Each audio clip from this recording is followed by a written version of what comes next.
Hello everyone, welcome back to our channel.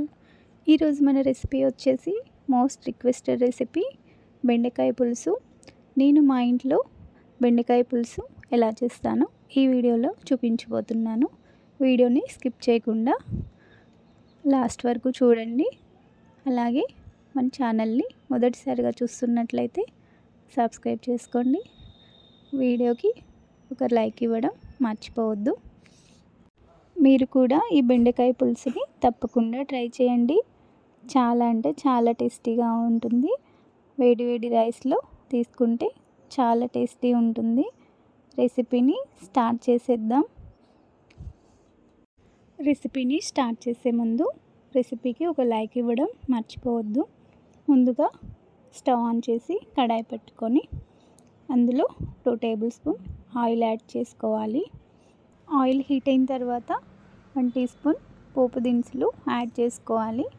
ఇలా కొంచెం fry చేసుకున్న తర్వాత చాప్ చేసి పెట్టుకున్న ఆనియన్స్, గ్రీన్ చిల్లీ యాడ్ చేసుకోవాలి. ఆనియన్స్, గ్రీన్ చిల్లీ యాడ్ చేసుకున్న తర్వాత ఒకసారి అంతా బాగా మిక్స్ చేసుకొని మూత పెట్టి 2 నిమిషాల వరకు ఆనియన్స్ సాఫ్ట్ అయ్యేంత వరకు 2 నిమిషాల వరకు మూత పెట్టి కుక్ చేసుకోవాలి. ఇలా 2 నిమిషాల తర్వాత మూత తీసి ఒక్కసారి మిక్స్ చేసుకొని అందులో 1/2 టీ స్పూన్ పసుపు యాడ్ చేసి మిక్స్ చేసుకోవాలి. ఆనియన్స్ ఎక్కువగా కుక్ అవనవసరం లేదు, సాఫ్ట్ అయితే సరిపోతుంది. ఇప్పుడు పసుపు యాడ్ చేసుకున్న తర్వాత 1 teaspoon ginger garlic paste add చేసి పచ్చి వాసన పోయేంత వరకు కుక్ చేసుకోవాలి. ఇలా ఇప్పుడు ఫ్రై చేసుకున్న తర్వాత బెండకాయ ముక్కల్ని యాడ్ చేసుకోవాలి. బెండకాయ ముక్కలు 1/2 అవర్ ముందు కట్ చేసి పెట్టుకుంటే జిగురు అనేది లేకుండా ఉంటుంది. ఇప్పుడు బెండకాయ ముక్కలను యాడ్ చేసుకోవాలి. బెండకాయ ముక్కలు చూపిస్తున్న విధంగా కట్ చేసుకుంటే బెండకాయ పులుసు అనేది చాలా టేస్టీగా ప్రిపేర్ అవుతుంది. ఇలా చూపిస్తున్న విధంగా కట్ చేసుకోవాలి. ఇప్పుడు బెండకాయ ముక్కలు యాడ్ చేసుకున్న తర్వాత 1 teaspoon salt, 2 teaspoons chilli powder add చేసుకొని అంతా బాగా కలిసేట్లుగా మిక్స్ చేసుకోవాలి.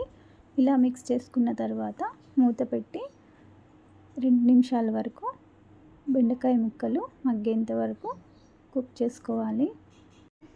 2 నిమిషాల తర్వాత మూత తీసి ఒక్కసారి మిక్స్ చేసుకొని మరొక 2 నిమిషాల వరకు బెండకాయ ముక్కలు సాఫ్ట్గా అయ్యేంత వరకు మరొక 2 నిమిషాలు కుక్ చేసుకోవాలి.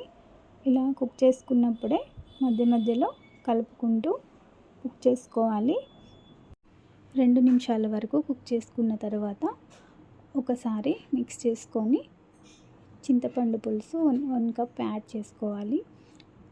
1 కప్ టామరిన్ జ్యూస్కి 2 కప్పుల వాటర్ని యాడ్ చేసుకొని సాల్ట్ చెక్ చేసుకోవాలి. సాల్ట్ చెక్ చేసుకొని 1 టీ స్పూన్ యాడ్ చేస్తున్నాను. అలాగే coconut powder 2 teaspoons add చేసుకోవాలి. అన్ని ఇంగ్రీడియంట్స్ బాగా మిక్స్ చేసుకున్న తర్వాత మూత పెట్టి 5 నిమిషాల వరకు గ్రేవీ అనేది చిక్కగా అయ్యేంత వరకు మరిగించుకోవాలి.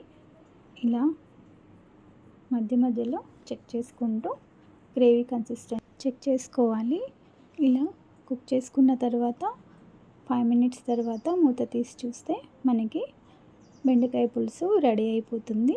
వేడి వేడి అన్నంలో సర్వ్ చేసుకుంటే చాలా టేస్టీగా ఉంటుంది. ఇప్పుడు ఫైనల్గా కొత్తిమీరతో గార్నిష్ చేసుకుంటే బెండకాయ పులుసు రెడీ. రెసిపీ నచ్చినట్లయితే లైక్ చేయండి. అలాగే మీ ఫ్రెండ్స్ అండ్ ఫ్యామిలీ మెంబర్స్కి షేర్ చేయండి. సింపుల్ అండ్ టేస్టీ రెసిపీస్ కోసం ఛానల్ని సబ్స్క్రైబ్ చేసుకోండి. న్యూ రెసిపీ అప్డేట్స్ కోసం బెల్ ఐకాన్ని క్లిక్ చేయడం మర్చిపోవద్దు. Thanks for watching.